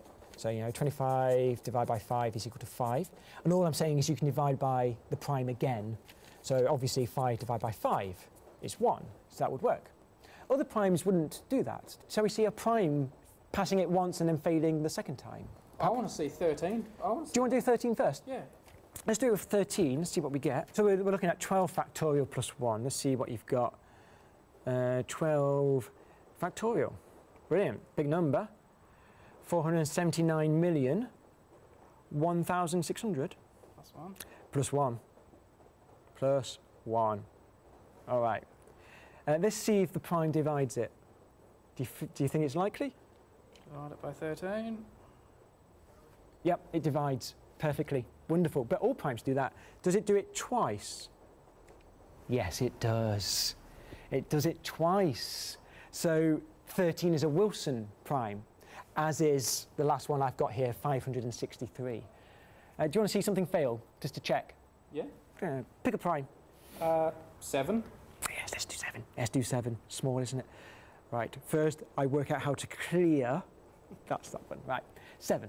So we need 7 minus 1 factorial, and then we're going to add 1. So we're talking 6 factorial plus 1. Well, I know 6 factorial, it's 720. So if I'm feeling confident, I'm going to say that's 721. Let's see if it works. Now, if I divide by 7, which is the prime, works, 103. Can I do it second time? I don't think it's going to happen, though. 103 is also a prime number, I think. Divide by 7 again, then. And no, it's not going to work. So there. So that's kind of nice. It's a nice little prime number fact. Oh, it's a prime number with 101.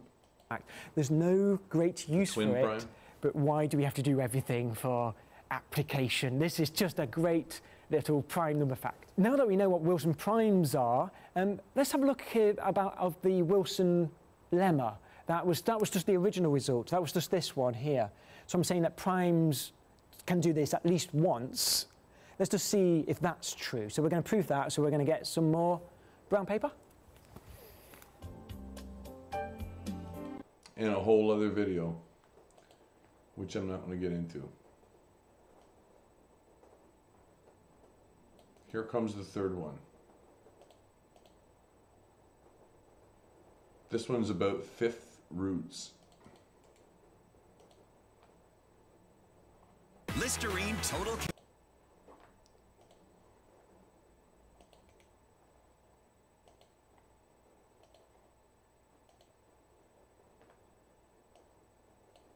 Two times 2 times 2 times 2.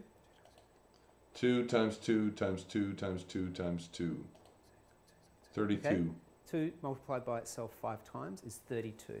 So the opposite of that is a question. What number multiplied by itself 5 times gives you 32? And the way you express that is that you'd go... What you could look at it more than one way here. What number multiplied by itself 5 times equals 32? Since we already know that that's the truth. There's 5 of these here, right? And this gives us the truth. But what number is it? It just so happens to be the last number in the digit. Or in this number happens to be the same as the result's final digit. Just so happens to be. Just so happens to be. When I saw the title, I immediately responded with this. Put down natural logs, L-O-G-S, ... 5 times gives you 32. And the way you express that is that you'd go 32 to the 5th. It's the 5th root. And that happens to be 2. So, because in mathematics there's some beautiful patterns, there's actually a way that you can work out the 5th root of very large numbers in your head very quickly, and you don't have to use a lot of computing power, brain power. So Brady, if you take any double-digit number you like and multiply it by itself 5 times, and you tell me that number in English from left to right, and I write it down, I will be able to tell you what your original number was. Okay.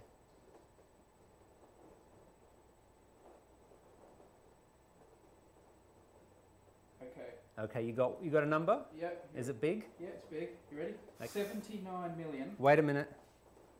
79 million? 235,000.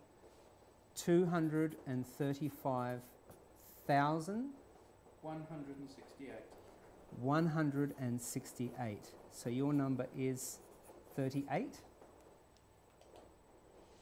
I gotta tell you, when I first saw this, when I first saw him do it, before I show anything else here, when I first saw him do it, I thought to myself, oh, there's something weird about that. Something weird about the way this is going to work out. And I can show you why. Because the number that he started with was 38, and the first pattern that he asked out was 79 in the millions, right? What's the relationship of 38 to 79? Just so happens. Right? Just so happens.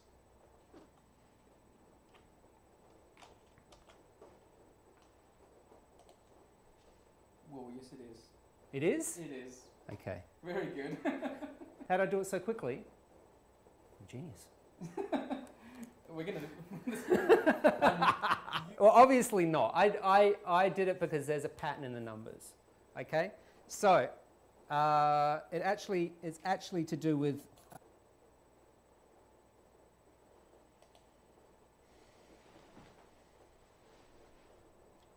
I want us to get this entire number 235,168, right?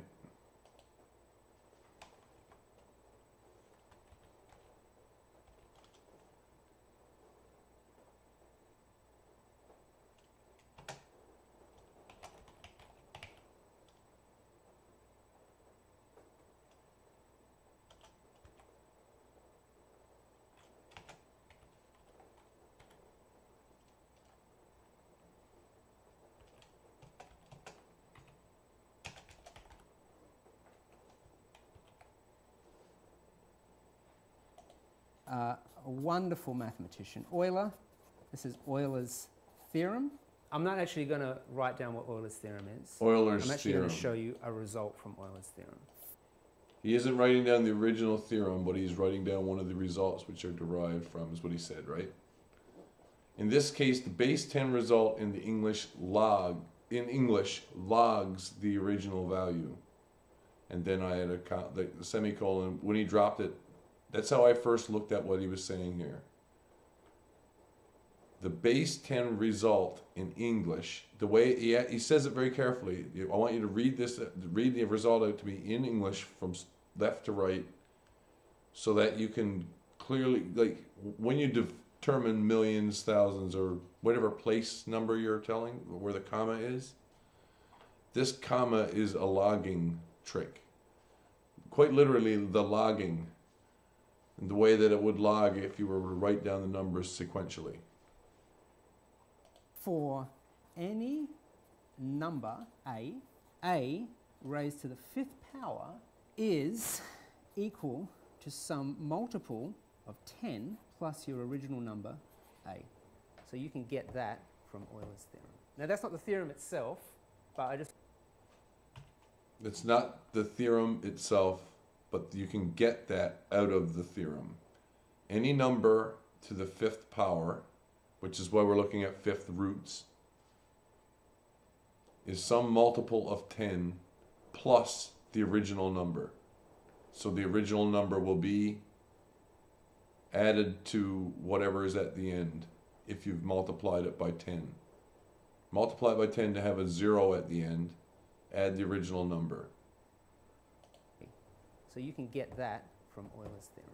Now that's not the theorem itself, but I just want to cut to the chase here. So let's actually do an example. So let's do 47 by the 5th power. Okay, so 47 by the 5th power, actually we can write it as 22,934,496 times 10 plus 47. So if we expand this out, well, a number times 10, you put a 0 on the end, right? So it goes 229,344,960 plus, and if we do, you know, what we do in primary school, plus 47. Look what you got at the end. 0 plus 7, 7. So what that means is, any number multiplied by itself 5 times, the last digit doesn't change. So for me to know what the last digit of your number was, I just have to wait to hear you say it. And then I'll write it down. Okay? The first digit, it's a bit harder. The first digit, you've got to memorize all the powers of the tens to the power. I'll maximize this again so you can see it. 5. So, that's this ain't hard. 20 to the 5 is 3,000,000. 30 to the 5 is that. 40 to the 5 is that. 50 to the 5 is that. 60 to the... I think what you'll find, though, when you look at these numbers and the way that they increase, It's an easy sequence to remember, and the way that they work with one another's places. 100, like 10 ends up in the 10 to the 5th power is a 1 with 5 zeros after it. 20 to the 5th power is a 2 with 5 zeros after it and a 3 in the millions place. 30 to the 5th power is a 3 in the 100th column. Do you see? With 5 zeros after it. And 24. What's the relationship? It's times 8, right? 30 to the 5 is that. 4 is 4, so it follows the same convention. 400,000 at the end with 102. What's the relationship? 50 to the 5 is that. 60 312, 500,000. to the 5, that. 80. 777, 600. 700,000 at the end with 1,600, well, but it's a billion, right? But I'm going to say 1,680 for now. These fractions are not hard to remember, this relationship. That isn't hard. He admits a little bit later that this is the hard one to keep straight. You gotta cover over a billion, or almost a billion numbers in this area. 80 to the 5 is 3,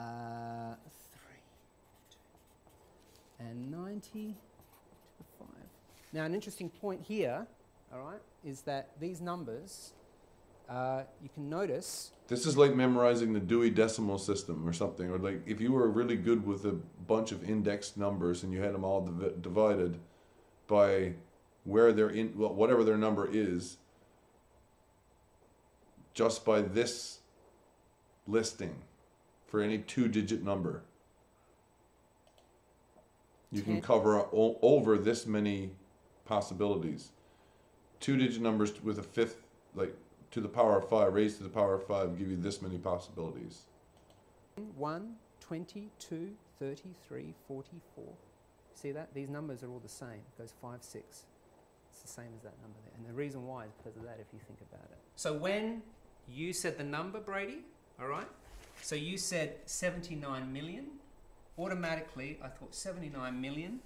So I know that's between 30 to the power 5 and 40 to the power 5. Mm-hmm. Okay? And then you went on and did 235,000. I kind of tuned out at that stage. I wasn't really paying attention. Don't take it personally. I was just waiting for you to hit the jackpot at the end. So if you have someone who like reads out the number, who's like an accountant or something, or an engineer, is an engineer, and just kind of gives you a rough estimate, you're stuffed. That's still a big ask to memorize all that. No. No, it ain't. It didn't take me that long. You just, I think you just have a feel for the numbers, but you don't. It doesn't have to be that precise. You just, I mean, you just need to memorize. Yeah, you just need to know that it's anything between calculator unboxing. 3 million and 24 million. You know, you don't have to be that precise. Anything that's greater than 100 million. You know, when I go to schools, if I do this for school kids, they always pick something in the 90s. But the 90s is so easy because it's just anything greater than 6 billion. So if they go 8 billion, you just go 9. And you just wait till they say the thing at the end. The hardest ones are actually down here. And it's actually hard in the transition. I had trouble quite a bit. Believe it or not, a lot of kids love to do 69 to the power 5. Which is high in the billion. 1.5 billion, and it goes up to, by 70, is 1.6 billion. And that one was hard because it crossed over from 70. Look, this is very close to Euler's number right here. 770. Wait, multiplied by a billion times. 77 million up to 1.7. Is it Euler's number? No, or is it? Yeah, I can't remember. Billion.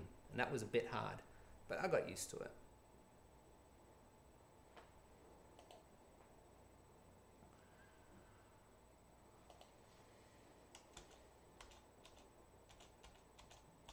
In this case, base 10 quite literally the base 10 result in English logs the original value. So, prima factorum for decimalization. Indeed, it is the safe prime of note. Number 5. When this gets back to the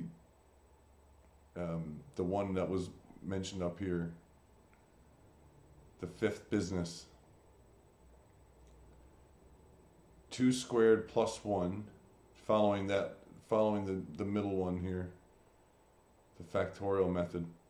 2 squared plus 1 multiplied by 2 equals checksum 7. 2 plus 2 plus 1 plus 2 equals 7. Eighths to decimal conversion rates, anyone? Here's the eighths to decimal conversion rate. If you want to think in terms of, like, well, you can think of it this way. I'll round up for specific numbers. There's a funny number, there's a funny number, there's a funny number, all of them prime. 3 prime numbers, and the one which isn't prime is 3 squared times 7. We'll call that the rounding error. Why that one shouldn't have been prime, I'll never know. Can't round it down. 62 is quite obviously not prime. 61 would have been, but then I would have had a full point missing. If I add up these numbers, I get 200 proof. Hardy har har. Hey, I've had a bite. I've had a bite here on YouTube. It's not on my own. Sadly, it's not on my own channel. It's on someone else's channel, and I'm going to have a look at what the reply was, because I think I'm going to have another reply to the reply. I've anticipated the need of reply.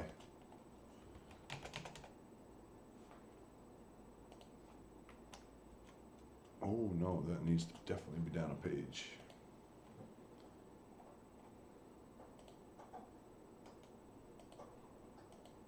This is the video it's referring to. It's a hard bastard video that a reply, like he cuts them out of his regular stream. I sent 2 messages to him, or sent 2 replies or 2 comments on this video. The second one is here. Comes from 20 minutes in. Having these dinners where we're simulating eating people is what our bastard's talking about. HB, I gotta call bullshit on you here then. A, because Holy Communion gets passed, and B, why do you think the elites hold what they call roasts, where the idea is they all sit down, eat, drink, and make fun of the guest of honor? It's symbolic, sure. Too easy to make things sound sinister. True. There's a reply here, Ann E. James P. To be fair, HP was also talking about spirit cooking. I can't think of anything more disgusting than that. Hey, Ann. How do you know what it really means?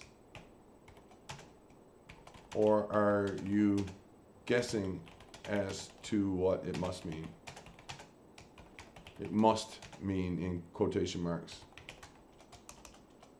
Because we're not on the inside.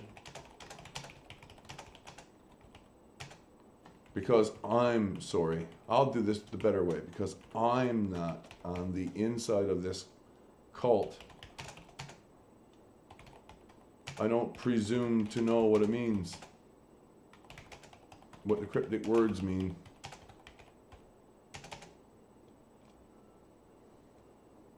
HB's way of describing spirit cooking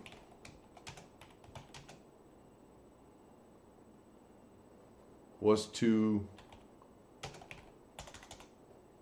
sum it up in the way I quoted above, which is having these dinners where we're simulating eating people. And if that's the case, well, then I can look at that and say, Holy Communion. Holy Communion is this. Same thing.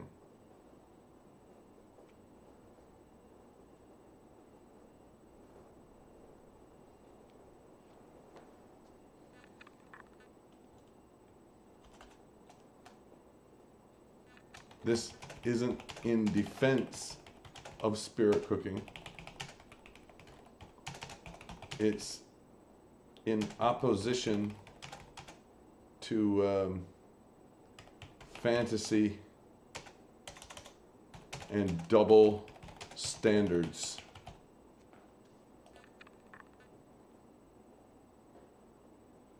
Hey Ann, how do you know what it really means? Or are you guessing as to what it must mean? Because I'm not on the inside of this cult, I don't presume to know what the cryptic words mean. HB's way of describing spirit cooking was to sum it up in the way I quoted above. If this isn't in defense of spirit cooking, it's in opposition to fantasy and double standards.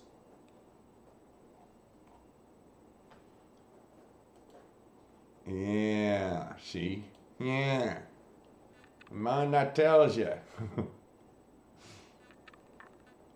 Eighths to decimal conversion. This is for the benefit of people to understand just how useful fives are. 5 is a safe prime of note.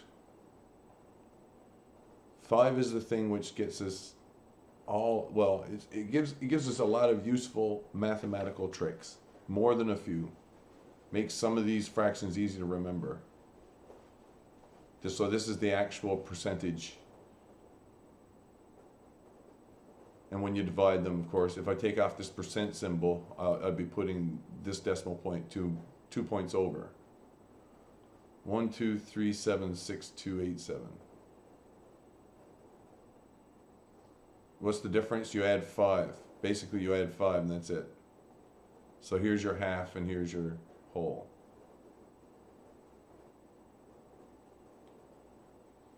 Where else will I find weird numbers like that? Or not, I shouldn't call it weird numbers. It isn't really weird numbers. Where else will I find similar numbers to this? You'd never guess.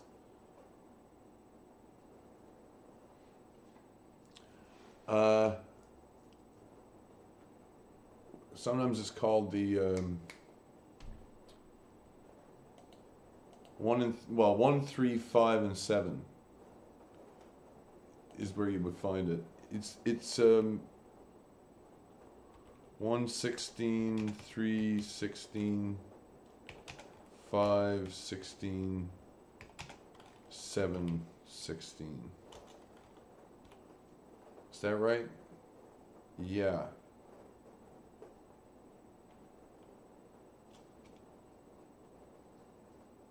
This is on the 16ths. What's this? This is the quick or house. I'm going to put it capital house. I'll explain why. I Ching odds.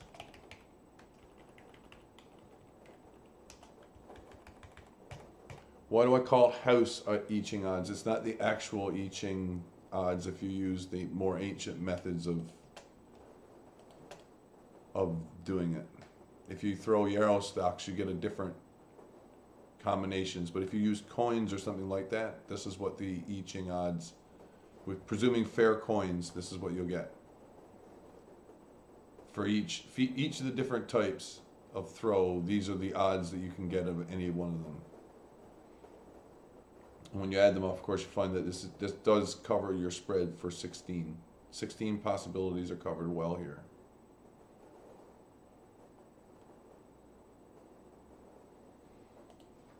Cat's Cradle. Where did I put my phone, man?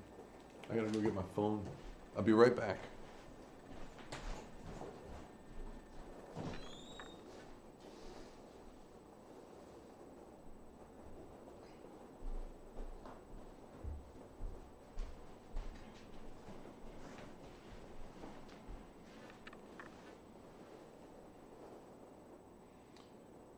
Tonight's Cat's Cradle reading is coming out of chapter 16 through 20.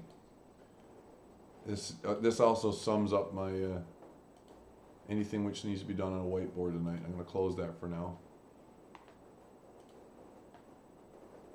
Cat's Cradle. I'm going to pull over to this window. I'll read it. Read it as such. It's going to be an early night for me tonight. Back to kindergarten, chapter 16. We climbed the 4 granite steps before the research laboratory. Building itself was of unadorned brick and rose 6 stories. We passed between 2 heavily armed guards at the entrance.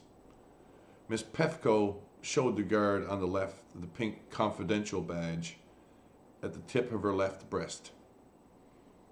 Dr. Breed showed the guard on the right the black top secret badge on his soft lapel.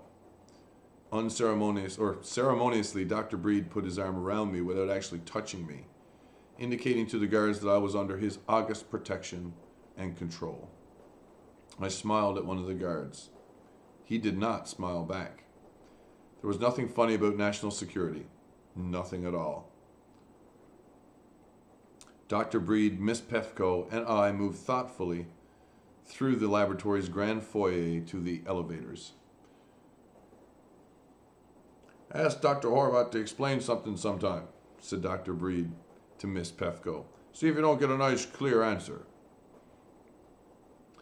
He'd have to stop back to 1st grade or maybe even kindergarten, she said. I missed a lot. We all missed a lot, Dr. Breed agreed. We'd all do well to start over again, preferably with kindergarten. We watched over the laboratory's receptionist turn on the many educational exhibits that lined the foyer's walls. The receptionist was a tall, thin girl, icy, pale. At her crisp touch, lights twinkled, wheels turned, flasks bubbled, bells rang. Magic, declared Miss Pefko.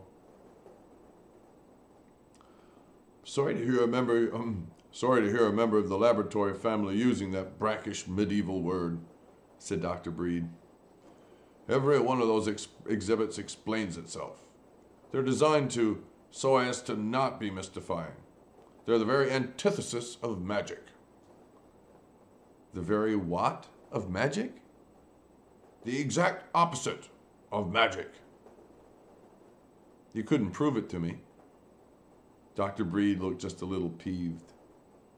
Well, he said, we don't want to mystify. At least give us credit for that. The girl pool, number 17. Dr. Breed's secretary was standing on her desk, in his outer office, tying an accordion-pleated Christmas bell to the ceiling fixture. Look here, Naomi, cried Dr. Breed. We've gone 6 months without a fatal accident. Don't you spoil it by falling off the desk. Miss Naomi Faust was a merry, desiccated old lady. I suppose she'd served Dr. Breed for almost all his life, and all her life, too. She laughed. I'm indestructible. Even if I did fall, Christmas angels would catch me. They've been known to miss. The two paper tendrils, also accordion pleated, hung down from the clapper of the bell. Miss Faust pulled one. It unfolded stickily and became a long banner with a message written on it. Here, said Miss Faust, handing the free end to Dr. Breed. Pull it the rest of the way and tack the end to the bulletin board. Dr. Breed obeyed, stepping back to read the banner's message. Peace on earth, he read out loud heartily. Miss Faust stepped down from her desk with the other tendril, unfolding it. Goodwill toward men, the other tendril said. By golly, chuckled Dr. Breed. They've dehydrated Christmas. The place looks festive, very festive. And I remember the chocolate bars for the girl pool, too, she said. Aren't you proud of me? Dr. Breed touched his forehead, dismayed by his forgetfulness. Thank God for that. It slipped my mind. We mustn't ever forget that, said Mrs. Faust. Miss Faust. It's tradition now.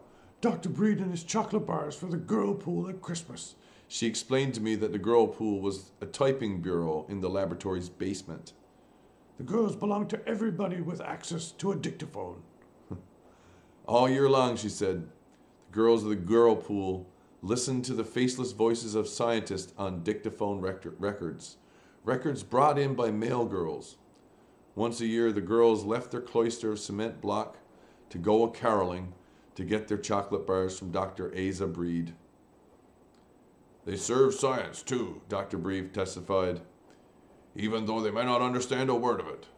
God bless them, every one. The most valuable commodity on earth. Chapter 18.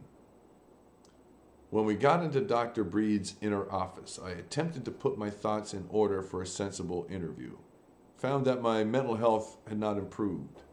And when I started to ask Dr. Breed questions about the day of the bomb, I found that the public relations centers of my brain had been suffocated by booze and burning cat fur. Every question I asked implied that the creators of the atomic bomb had been criminal accessories to murder most foul. Dr. Breed was astonished, and then he got very sore. He drew back from me, and he grumbled. "Oh, I gather you don't like scientists very much." "I wouldn't say that, sir." "Oh, your questions seemed aimed at getting me to admit that scientists are heartless, conscienceless, narrow boobies, indifferent to the fate of the rest of the human race, or maybe not really members of the human race at all." That's putting it pretty strong. No stronger than you're going to put it in your book, apparently. I thought that what you were after was a fair, objective biography of Felix Hernecker. Certainly as significant a task as a young writer could assign himself in this day and age. But no, you came here with preconceived notions about mad scientists. Wherever do you get such ideas? From the funny papers? Mockingbird answer there. From Dr. Hernecker's sons, to name one source. Which son? Newton, I said. I had little Newt's letter with me, and I showed it to him. How small is Newt, by the way? No bigger than an umbrella stand, said Dr. Breed, reading Newt's letter and frowning. The other two children are normal?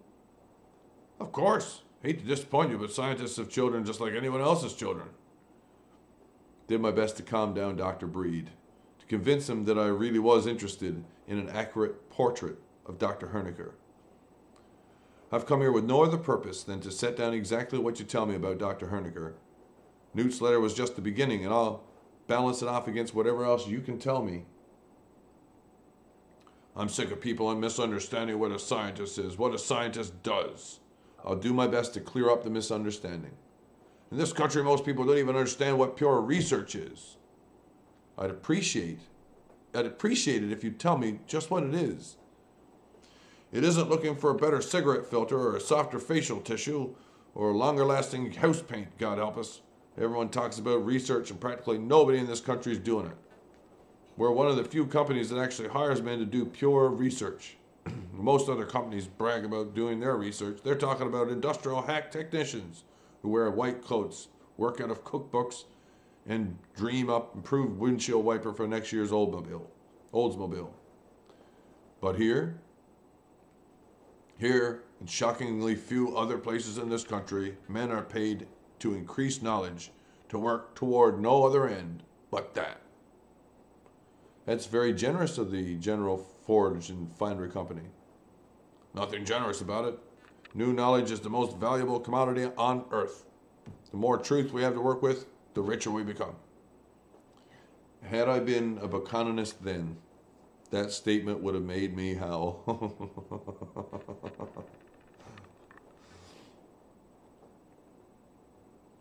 No More Mud, Chapter 19.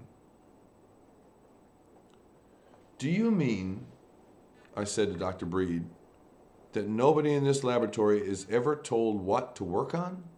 Nobody even suggests what they work on?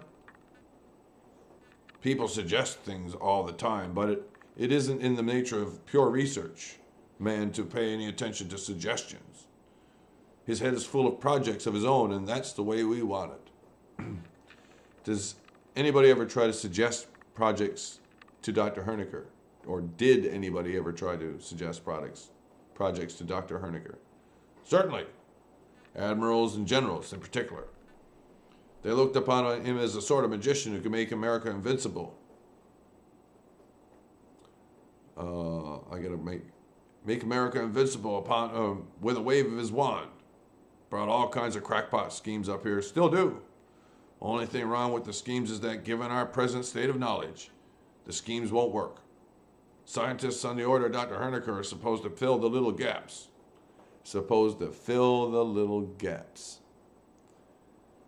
I remember shortly before Felix died, there was a Marine general who was hounding him to do something about mud. Mud? The Marines, after almost 200 years of wallowing in mud, were sick of it, said Dr. Breed. The general, as their spokesman, felt that one of the aspects of progress should be that Marines no longer had to fight in mud. Well, what did the general have in mind? The absence of mud. No more mud. I suppose, I theorized, might be possible with mountains of some sort of chemical or tons of some sort of machinery. What the general had in mind was a little pill or a little machine. Not only were the Marines sick of mud, they were sick of carrying cumbersome objects. They wanted something little to carry for a change. Well, what did Dr. Hernecker say? In his playful way, and all his ways were playful, Felix suggested there might be a single grain of something, even a microscopic grain, that could make an infinite expanse of muck, marsh, swamp, creeks, pools, quicksand, and mire as solid as this desk. Dr. Breed banged his speckled old fist on the desk. The desk was kidney-shaped, sea-green steel affair. One Marine could carry more than enough of the stuff to free an armed division bogged down in the Everglades. According to Felix, one Marine could carry enough of the stuff to do that under the nail of his little finger. It's impossible. You would say so. I would say so. Practically everybody would say so. To Felix, in his playful way, it was entirely possible. The miracle of Felix, and I sincerely hope you'll put this in your book somewhere, is that he always approached old puzzles as though they were brand new. I feel like Francine Pefko now, I said, and all the girls in the girl pool too. Dr. Hernecker could never have explained to me how something like that could be carried under a fingernail, and how that could make a swamp as solid as your desk. I told you what a good explainer Felix was. Even so, he was able to explain it to me, said Dr. Breed. And I'm sure I could explain it to you. The puzzle is how to get the Marines out of the mud, right? Right. All right, said Dr. Breed. Listen carefully. Here we go. Ice 9, Chapter 20. There are several ways, Dr. Breed said to me, in which certain liquids can crystallize, can freeze. Several ways in which their atoms can stack and lock in an orderly, rigid way. Several. The old man with spotted hands invited me to think of several ways in which cannonballs might be stacked in a courthouse lawn, of the several ways in which oranges might be packed into a crate. So it is with atoms and crystals too. The two different crystals of the same substance can have quite different physical properties. He told me about a factory that had been growing big crystals of ethylene diamine tartrate. Crystals were useful in certain manufacturing operations, he says. But one day the factory discovers that the crystals it had been growing no longer had properties. But one day the factory discovered that the crystals it was growing no longer had the properties desired. The atoms had begun to stack and lock, to freeze in different fashion.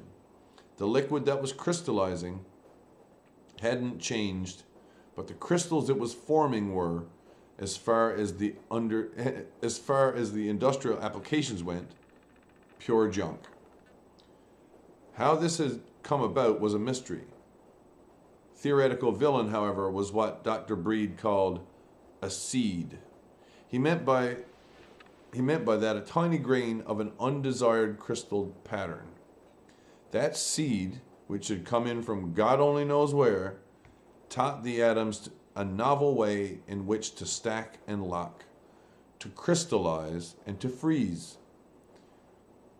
Now think about cannonballs on a courthouse lawn or about oranges in a crate again, he suggests.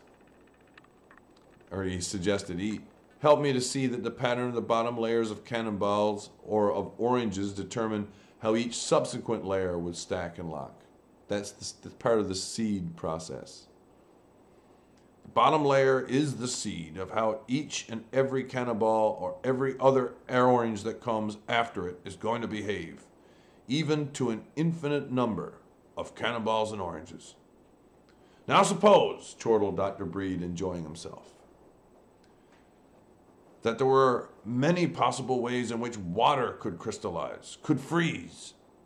Suppose that the sort of ice we skate upon and put into highballs, what we might call ice 1, is only one of several types of ice. Suppose water always froze as ice 1 on Earth because it never had a seed to teach it how to form ice 2, ice 3, ice 4, and suppose, he rapped on his desk with his old hand again, that there were one form, which we will call ice 9. A crystal as hard as this desk, with a melting point of, let's say, 100 degrees Fahrenheit, or better still, a melting point of 130 degrees. All right, I'm still with you, I said. A melting point of 130 degrees. There's a joke in here for anyone who understands what entropy is, too. I think. Dr. Breed was interrupted by whispers in his outer office. Whispers loud and portentous. They were the sounds of the girl pool. Girls were preparing to sing in the outer office. And they did sing, as Dr. Breed and I appeared in the doorway. Each of about 100 girls had made herself into a choir girl by putting on a collar of white bond paper secured by a paper clip. They sang beautifully. I was surprised and mockerously heartbroken. I'm always moved by that seldom used treasure, the sweetness with which most girls can sing. Girls sang, "O Little Town of Bethlehem." I am not likely to forget very soon their interpretation of the line, "Their hopes and fears of all the years are here with us tonight." Here ends the reading for the evening. Only 5 chapters per day, or per episode, or whatever the heck this is going to be called. What am I looking at here? It's only 2.5 hours downrange, and I got through everything that I intended to get through. That's good, that's good. All is well. My name is James PFP. This is the Banjocast. I've put up about, 3 to 5 hours here this evening. If you're interested in what I think or why I think it, you can leave a comment below. I'm streaming my life online. It's part of what I do. This is way easier than sitting down and editing video. But editing video is something I'm also going to be getting back to. Just as soon as I can get some of these other philosophical stuff straightened away. Please, like I say, leave a comment below. Thanks for watching.